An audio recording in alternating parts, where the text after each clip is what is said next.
Parish of Crudwell, which is an interesting name in itself, and within it the Saxon charter of East Court,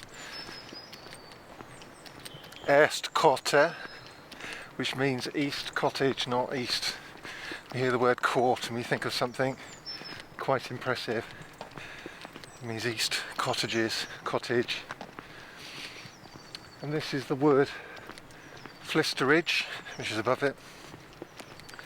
And it's a mixture of all sorts. We've got birch, we've got oak, got ash, hazel, and interspersed amongst it all is quite a lot of holly, which is interesting.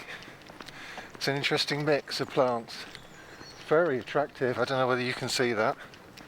That's an attractive wood. I'd spend all my time finding this wood, just wandering around it, tidying it up. But yes, so this is Wiltshire. This is a part of Wiltshire. It's not too far from the Thames, the upper part of the Thames, which I was doing the other day. This is sort of an offshoot of that, because we have a tributary of the Thames called the Swill Brook, or the Swill Burn, I can't remember exactly, but you know, you get my point, which in this parish is called the Braydon. Braydon, I should say. It's a Y turns up in the spelling of it at certain times.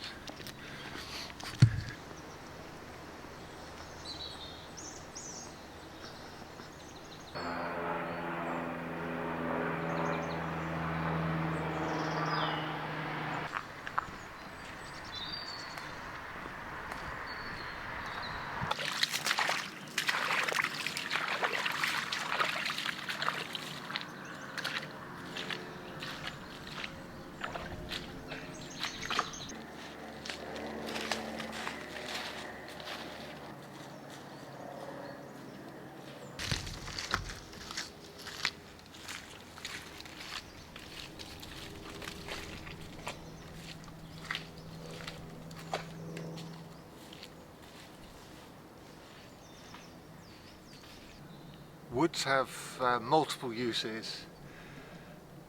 There's been nonetheless a drive throughout history to put as much land as possible into corn production,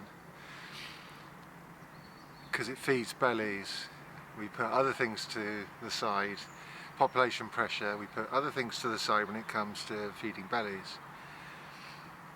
But to have a fully sustainable system, which we had for hundreds of years, thousands of years in this country, a sustainable system of agriculture, you need wood. It has multiple uses, apart from the fact it's very pretty and enjoyable to wander around. Animals, you can graze animals in these traditionally swine. It was called Pannage. To put your pigs into woods to go foraging. It's you can hunt, you can use deer, and birds will use woods to be places to take cover. It has usage for fuel. You can, as I was describing on a video a couple of videos ago, you can pollard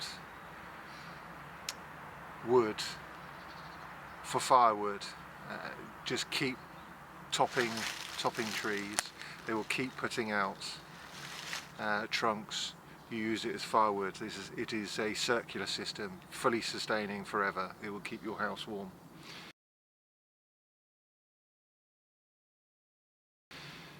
Building material, you can build houses out of wood. Income.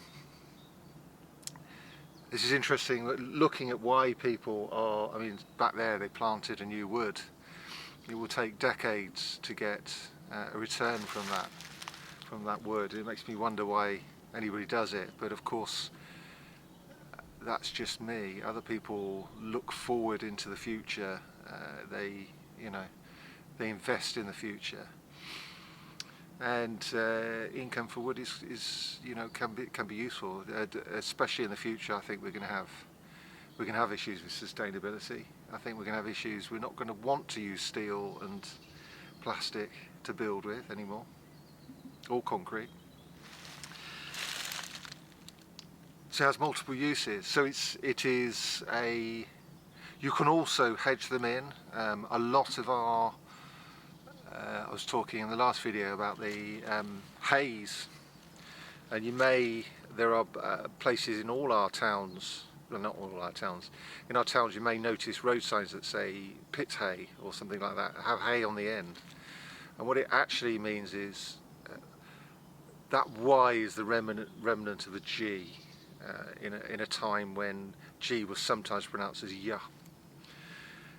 and it basically means hedge. And woods would have been enclosed. In the towns it's a different process.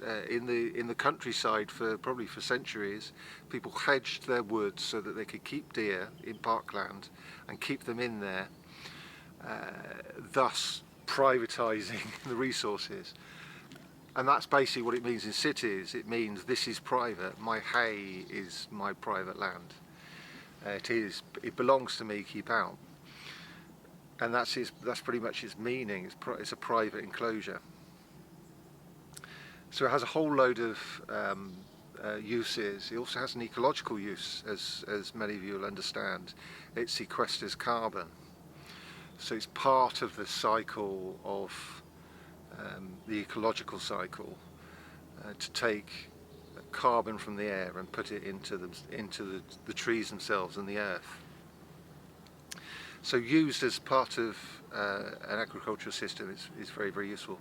Plus they're incredibly pleasant places to go for a walk in. It's very pleasant now because it's very bright. In winter I don't find them all that pleasant, but a bright day like this is nice, and a nice selection of trees as well. Looking at all the hazel coppice, that was the word that I forgot to mention. Just leapt into my head. Yeah, coppicing, and with hazel. So you would coppice for hazel rods. You use those to make fences. Again, a useful. We all need fences, but there's a secondary product from that, and that's hazel nuts. So it's, and even if you don't get hold of the hazel nuts, you can get hold of the squirrel meat that took your nuts. But anyway, onwards and upwards. Let's go and have a look. This path leads out. We're on top of a hill now, and we should get a good view in a minute once we've left the edge of the forest, of the wood.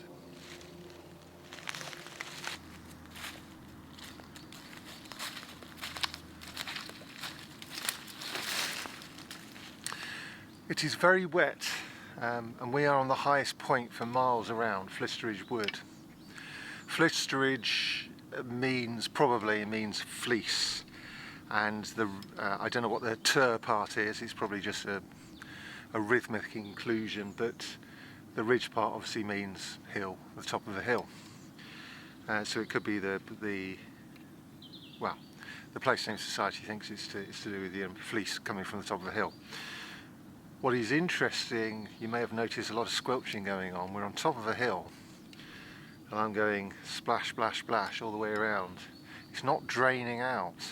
This land is sodden, very, very wet. And down at the bottom of the hill it's very, very sodden as well. So it is, there's a lot of names with moor in them, and moor is mere wet land. So we've got an interesting occurrence, a very poorly drained land. It makes you wonder how they made a living here, but I presume because it dries out by the summer, but it would have been hard. It could have been a hard life here.